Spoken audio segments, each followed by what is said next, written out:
Ayúdanos, Señor, a entenderlo para poder ir y compartir de esa buena noticia, Padre Santo.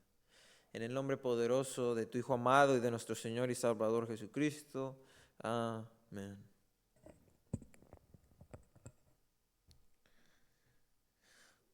Había una vez un niño que le preguntó a su papá cristiano: oye, papá, ¿por qué lees la Biblia? ¿Por qué estudias la ciencia, perdón, si tienes la Biblia?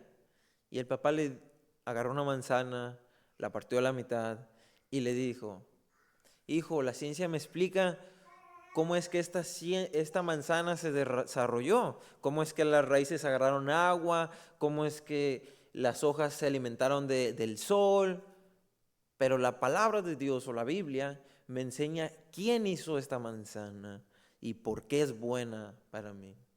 El niño tomó la mitad de la manzana, se rió y dijo: oh, entonces la ciencia me explica por qué sucede lo que sucede, por qué obtuve esta manzana, pero Dios es quien me la dio. Y el papá lo abrazó. Hermanos, la ciencia no es algo que debería estar alejado del estudio de la palabra de Dios. No, muchos piensan que la ciencia niega la Biblia y están peleados con la ciencia. Pero no, lejos de la realidad es que la ciencia de hecho confirma la palabra de Dios. El Señor Jesucristo dijo: yo soy el camino, la verdad y la vida. Y no importa qué prueba la sometamos, si es verdad, es verdad. Entonces, hermanos, la ciencia deberíamos estudiarla para entender cómo suceden las cosas de nuestro alrededor, porque la evidencia del mundo exterior va a confirmar la Biblia. No obstante, la revelación suprema sigue siendo la Biblia, pero la ciencia es un complemento que nos va a ayudar a entender nuestro mundo. Y no solamente eso, si nuestro propósito que el Señor Jesucristo ya nos lo dio fue y es ir y hablarle a las naciones, ir a evangelizar, ir a ser discípulo. Hay un grupo en esas personas del mundo que se llaman ateos y agnósticos y se defienden en la ciencia.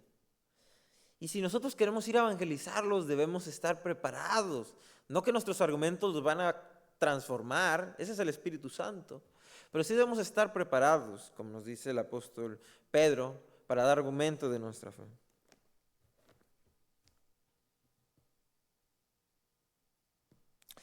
Como saben, hemos estado estudiando la narración de los 7 días ya, ¿verdad? Entramos en este camino, en esta parte de la Escritura, en Génesis 1, donde nos empieza a narrar cómo es que Dios en 7 días le da vida al planeta. No obstante, ya observamos que Dios creó los cielos y la tierra, Dios le dio inicio al universo, y ya vemos ahora en el primer día que Dios le dio orden, las fuerzas de nuestro planeta, las leyes de nuestro planeta, que mantienen en orden, y llenó el planeta de átomos, neutrones, protones y todo, establecido para que pudiera empezar la base para crear a los seres que van a habitar. Pero aún no es habitable el planeta.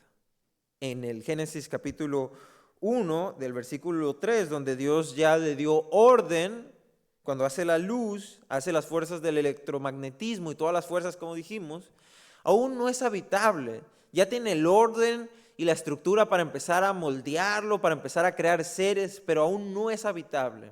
¿Por qué? Bueno, pero antes de decir el por qué digo esto, que aún no es habitable, quiero hacer una corrección que yo dije la semana pasada, por la euforia tal vez, y porque no me detuve a pensarlo, analicé la predicación y quiero reconocer. Yo dije que la fuerza electromagnética es la más fuerte, pero no es la más fuerte. Es una de las más fuertes, ¿ok? Solamente hay 4. Quiero hacer esta corrección para que luego no digan que transgiverso la información. Pero la fuerza de mayor calibre, la más fuerte por decirlo así, es la fuerza neutral mayor, luego está la fuerza electromagnética, entonces es la segunda más fuerte, luego sigue la fuerza neutral menor y la fuerza gravitacional. No cambia el hecho de lo que concluimos la semana pasada, pero es importante dar la corrección para dar la información correctamente. Entonces, volviendo al punto, Vimos que ya Dios le da orden y llena de cosas al planeta para empezar a crear seres. Pero yo digo, y esto lo vamos a ver ahorita, aún no es habitable. Ya está todo, pero aún no está listo para que puedan habitar estos seres que Dios va a empezar a crear. ¿Por qué digo esto?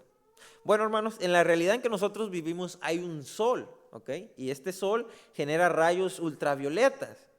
Si a nosotros nos pegaran los rayos ultravioletas directamente, sin ningún impedimento, sería imposible y muy dañinamente, pero imposible, la vida en nuestro planeta. Ahora, entonces, ¿cómo es que estamos vivos, Memphis? Bueno, hay algo que se llama la capa de ozono. No sé si la han escuchado. La capa de ozono nos protege el planeta de que no nos peguen al 100% los rayos ultravioleta y por eso tengamos un planeta habitable.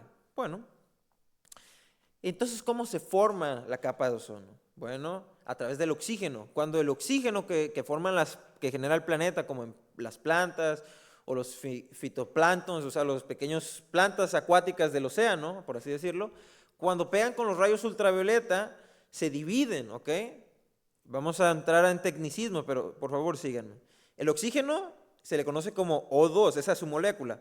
Cuando le pega los rayos ultravioleta, se dividen en una molécula individual, O. Entonces, cuando vuelve a subir, el oxígeno se convierte en el O3 porque son muy movidizas y se tienen que estar ahí.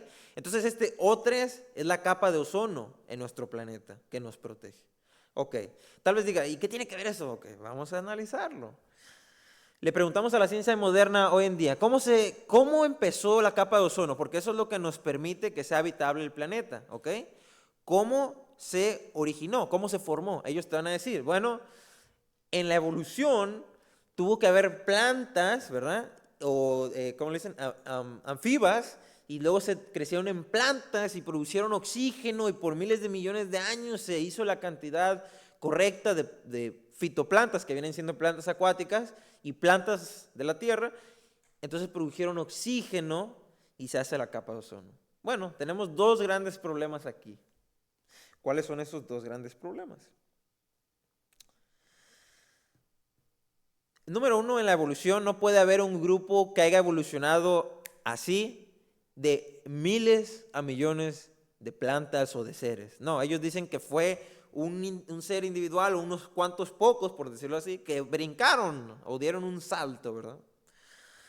Un árbol adulto, piense, un árbol adulto genera de 100 a 130 kilogramos de oxígeno al año.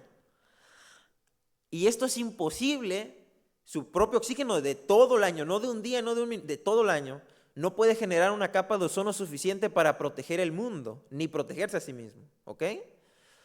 Por eso tenemos miles de millones de plantas y en el océano fitoplanctons, o sea, plantas acuáticas.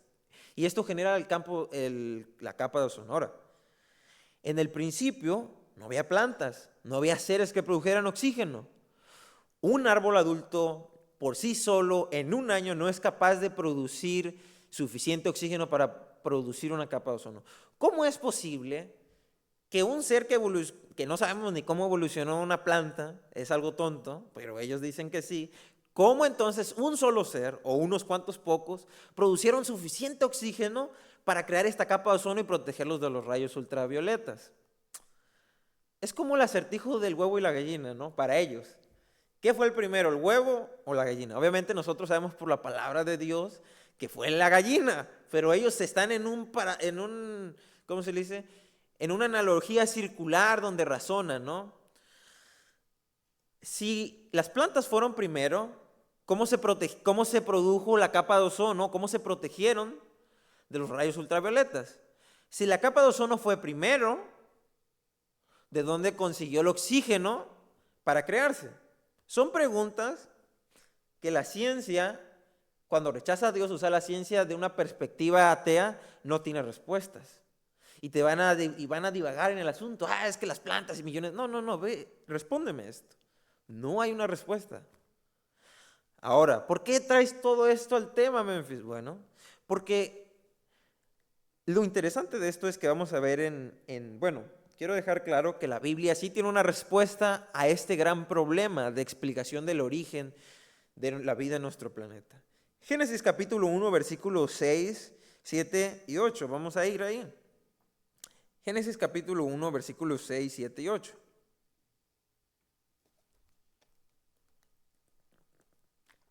Dice así, la versión Reina Valera de 1960. Luego dijo Dios, haya expansión en medio de las aguas y separe las aguas de las aguas. E hizo Dios la expansión y separó las aguas que estaban debajo de la expansión de las aguas que estaban sobre la expansión. Y fue así. Y llamó Dios a la expansión cielos, y fue la tarde y la mañana el día segundo. A una simple lectura podríamos estar confundidos, ¿verdad? Y decir, ¿qué fue esta capa? Pero aquí hay dos preguntas importantes en el texto, ¿cierto? La primera sería, ¿qué son los cielos? ¿Y qué son las aguas de los cielos, ¿no? Las que están encima de este cielos. Ok, voy a responder a la primera. ¿Qué son los cielos? Quiero aclarar que esta teoría no es nueva. Esta teoría que voy a traer no es algo que me saqué de la manga. Muchos teólogos y científicos como John MacArthur, que en paz descanse, Ken Horben y Henry Morris, que también ya está en la presencia del Señor, y otros muchos más han traído, ¿no? Y han defendido y la han creído. Y esta teoría es la que creemos los creacionistas, literalistas de 6 días, o sea, que creemos en la creación y que fue literal en 6 días. Ok, bueno, esta teoría dice que cuando Dios habla acerca de que separó las aguas de las aguas y de las aguas de los cielos y las aguas de la tierra, ¿qué son las aguas de los cielos? Bueno, según la teoría del dosel de agua, se le llama el dosel de agua, o en inglés Canopy Water Theory, es que Dios creó al separarlas porque, la evidencia, según los científicos, muchos, y una de las universidades más conocidas como Oxford, concuerdan en que el universo, pero el planeta, fue hecho de agua desde un inicio, o sea que ya había agua desde el inicio. No como dicen los evolucionistas o los de la panspermia, que vino un meteorito de glaciar, o sea, agua congelada y chocó en el planeta y por eso es que hay agua. No. Muchos científicos ya han comprobado que el planeta en algún punto estuvo totalmente cubierto de agua. Y la Biblia es tanjante en Génesis capítulo 1, versículo 2, que el Espíritu de Dios se movía sobre la faz de ¿qué? De las aguas. Entonces, sobre la faz del abismo y se movía también sobre la faz de las aguas. Entonces la Biblia es clara en ese sentido, de que el planeta estaba hecho de agua. No estamos hablando del núcleo, pero la cobertura del planeta ha sido líquida. Ok, bueno. Entonces, el planeta es líquido y Dios separa las aguas de las aguas. La teoría del dosel de agua es que Dios hizo una capa de vapor de agua. Entonces vamos a decir, a ver, pero eso ya no es agua. No, sí, el agua tiene 3 estados, líquido, sólido y gaseoso. El vapor sigue siendo agua, pero en estado gaseoso. Ok, ¿qué quiero decir con todo esto? Dios sabía, y lo vemos en la narración de la creación, que el sol iba a tener rayos ultravioletas, iba a ser un problema para los seres que iban a vivir en él. Entonces se tenía que resolver este problema para que pudiera generarse oxígeno. Entonces Dios lo que hace es que prepara el planeta con la capa de vapor de agua para que no peguen los rayos ultravioletas. Porque de hecho, vamos a decir, a ver, pero porque la narración de la Biblia es que Dios en el día 2 separa las aguas de las aguas, que es lo que dijimos, luego crea los animales, o sea, da firmamento, o sea, da la tierra y crea los animales, y después crea el sol. ¿Lo ven? Entonces van a decir algunos, pero ¿cómo es que había vida si no había sol? Bueno, concluimos la semana pasada que la luz es la energía y el sol solo es una fuente de energía. Y la fuente que alumbraba aquí era Dios, porque Dios es la fuente principal y Él es el creador de la luz. ¿Ok? Entonces capa de vapor de agua protegería el planeta de los rayos ultravioletas. Este gran problema que vendría a lo que hoy siguen especulando los científicos, ¿no? Entonces esto es lo que Dios hace, hermanos. Dios prepara el planeta para que pueda ser habitable. Esto explicaría, por ejemplo, el diluvio. ¿Cómo es que llovió si nunca antes había llovido, no? También una capa de vapor tendría algunas implicaciones, como por ejemplo habría mayor presión de oxígeno. Algunos estudios demuestran que cuando usted pone un insecto, una rana, lagartijas, y incluso creo que se están haciendo pruebas con humanos para ver cómo mejora la presión del oxígeno, porque tiene beneficios. A los insectos logran crecer más del tamaño, obviamente no estamos hablando de metros, pero centímetros o pulgadas cortas, pero sigue creciendo más, ¿verdad? Y también tiene un corto mayor, ¿cómo se dice? Un rango un poco más largo de vida. Entonces lo que provocaría esta capa de vapor de agua sería mayor presión de oxígeno, dando explicación, por ejemplo, a los dinosaurios, ¿verdad? ¿Cómo es que, porque los dinosaurios sí existieron, hermanos amados, los dinosaurios sí existieron, tenemos demasiados fósiles de dinosaurios, ¿no? ¿Cómo es que había insectos gigantes? Hay muchos fósiles y uno de los más impresionantes es de una libélula de 70 centímetros sus alas. Póngase a imaginar eso, una libélula. ¿Cómo explicamos eso entonces? Los científicos no tienen idea y dicen, la evolución. No, no, no, no, no. Dios crea una capa de vapor de agua para proteger de los rayos ultravioletas a la vida, y esto, la atmósfera era completamente diferente a como la conocemos hoy, permitiendo que incluso hay esqueletos de personas de de más de lo normal, ¿no? Permitiendo que el humano también fuera más alto, animales más altos, ¿no? Encontramos fósiles de cocodrilos gigantes, encontramos de mariposas gigantes, de todo el animal que usted se puede imaginar, grandes, armadillos gigantes. Esto da explicación a eso.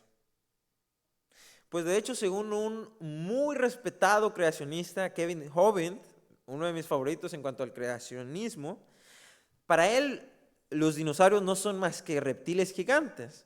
No sé si se conoce, y él pone este ejemplo, no sé si se conoce al camaleón rinoceronte. Es un camaleón que tiene 3 cuernos literal en la frente. Cuando yo conocí la existencia de este camaleón, se me hizo sorprendente. Y claro, a este camaleón que tiene 3 cuernos, usted dele 500 años de vida con esa presión de oxígeno, que crezca y que no muera y que esté comiendo bien. ¿Qué dinosaurio tiene usted? ¿Qué dinosaurio tiene 3 cuernos? Un triceratops. Entonces, esas son algunas de las teorías que traen algunos de los creacionistas más respetados. De hecho, muchos de los dinosaurios dicen que son parientes indirectos de los dinosaurios, ¿no? Y claro, a una gallina, déjenla 100, 200 años que crezca, pues va a obtener un raptor, ¿no? O algo por el estilo. Obviamente ya esto es mero teórico, ¿no? Pero sí hay científicos que dicen que la gallina está relacionada a los tiranosaurios y no sé qué. Pero bueno, obviamente no podemos verificar esto al 100% porque no estamos ahí. No se puede comprobar con la ciencia al 100%. Pero la evidencia es tajante y tenemos evidencia de que esto pudo haber sido así. Entonces, ¿qué es el cielo? Ya dijimos que las aguas que separó Dios en las aguas de los cielos fue esta capa de vapor para proteger al planeta Tierra de los rayos ultravioletas que crearía después al Sol. A lo que llama cielo, a la expansión, ¿no? Que hay, en versículo 7, e hizo Dios la expansión y separó las aguas que estaban debajo de la expansión, de las aguas que estaban sobre la expansión. Y fue así. Y llamó Dios a la expansión cielos. Entonces está hablando de que este espacio entre el cielo, la capa de vapor que dijimos, y las aguas de abajo, está esto. ¿Qué es esto? Bueno, ¿o qué es el cielo? Este espacio entre nuestra dimensión en la tierra y la dimensión en el espacio se le llama o la conocemos como la atmósfera. Y la ciencia sí reconoce que hay esta separación entre nuestro cielo terrestre y el espacio exterior por una línea que se llama Kármán. Entonces, técnicamente este cielo que se le llama es la atmósfera, ¿no?, de nuestro planeta. Qué maravilloso es nuestro Dios, creador del universo, ¿no? Que Él puso en orden las cosas y ahora puso estable al planeta para que pudiéramos habitar, previniendo los peligros que hay, las complicaciones de que no tuviéramos una vida habitable en este planeta. Y acerca de este conocimiento maravilloso que solamente Dios puede tener y nadie más. De hecho, Pablo, en la carta de 1 Corintios capítulo 1, versículo 25, habla de que la sabiduría de Dios está por encima de la de los humanos. Dice así: porque lo insensato de Dios es más sabio que los hombres, y lo débil de Dios es más fuerte que los hombres. Dios es meramente y superiormente sabio en todo lo que hizo. Génesis capítulo 1, versículo 9. Dijo también Dios: júntense las aguas que están debajo de los cielos y en un lugar, y descúbrase lo seco. Y fue así. Obviamente nosotros somos seres terrestres, el planeta estaba todo cubierto de agua y Dios ya preparó el último paso para que pudiéramos habitar en este planeta los seres que iban a ser la corona de la creación, ¿no? Los seres humanos. Pone el firmamento donde se lleve a cabo la obra de su creación. Donde ya empezamos a ver que Dios ya preparó todo, ya está listo todo en este punto. El día 2 ya pasó y ahora empieza el día 3.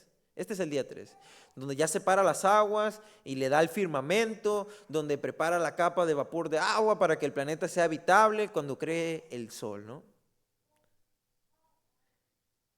Y vamos a empezar a ver cómo es que Dios crea estos seres para que habiten el planeta que ya es habitable.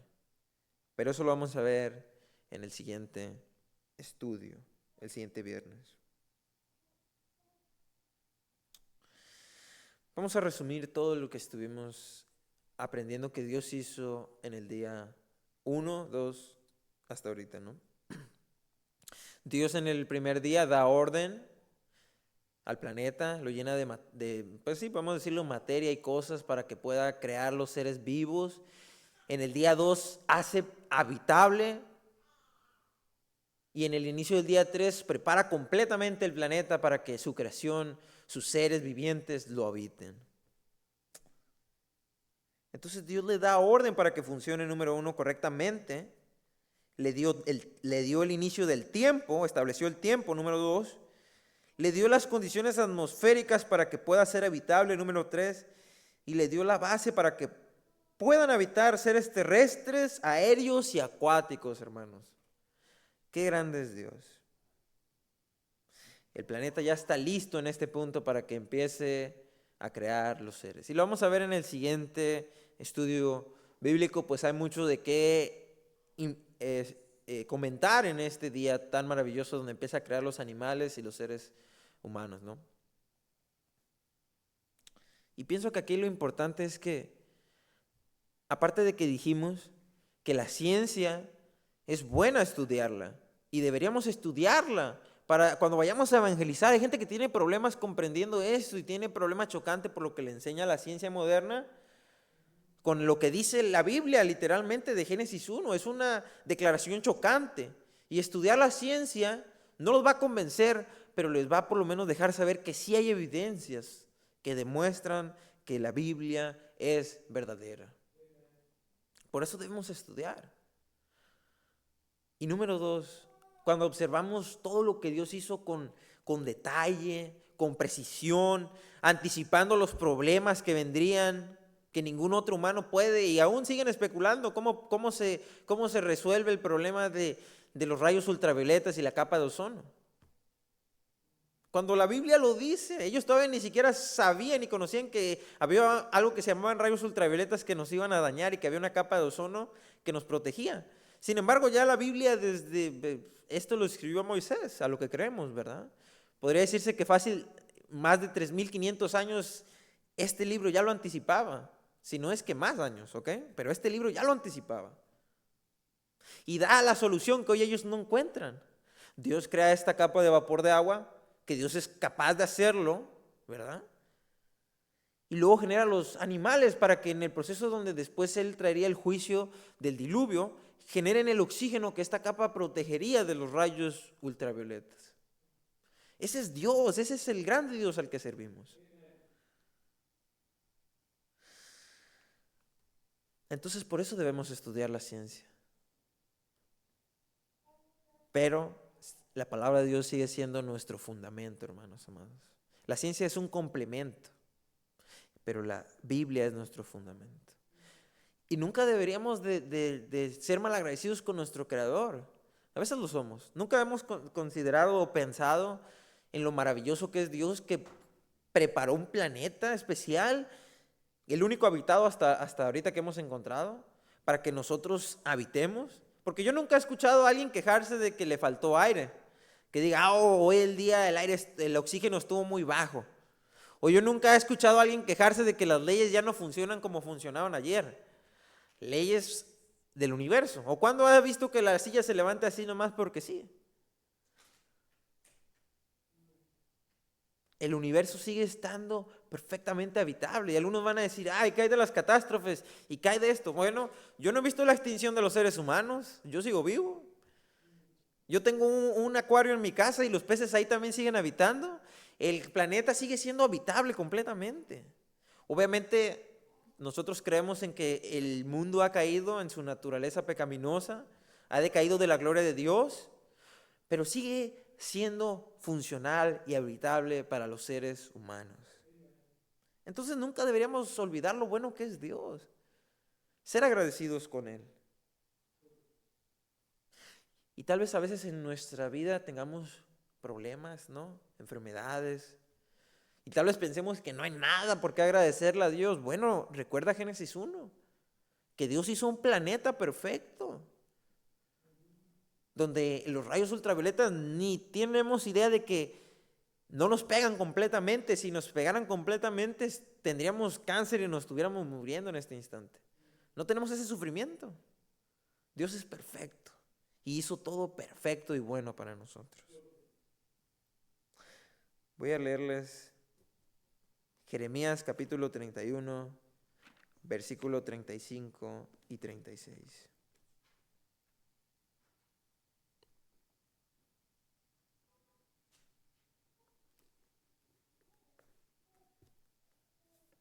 Jeremías capítulo 31, versículo 35 y 36. Así ha dicho Jehová, que da el sol para la luz del día, las leyes de la luna y de las estrellas, para la luz de la noche, que parte el mar y braman sus ondas. Jehová de los ejércitos es su nombre. Si faltaran estas leyes delante de mí, dice Jehová, también la descendencia de Israel faltará para no ser nación delante de mí eternamente. Qué poderoso es Dios, ¿verdad? Y hasta este punto las leyes siguen funcionando como están funcionando y como las originó desde el principio. Salmo 119, 90 al 91 dice lo siguiente. Salmo 119, 90 al 91. De generación en generación es tu fidelidad. Tú afirmaste la tierra y subiste. Por tu ordenación subsisten todas las cosas hasta hoy, pues todas ellas te sirven.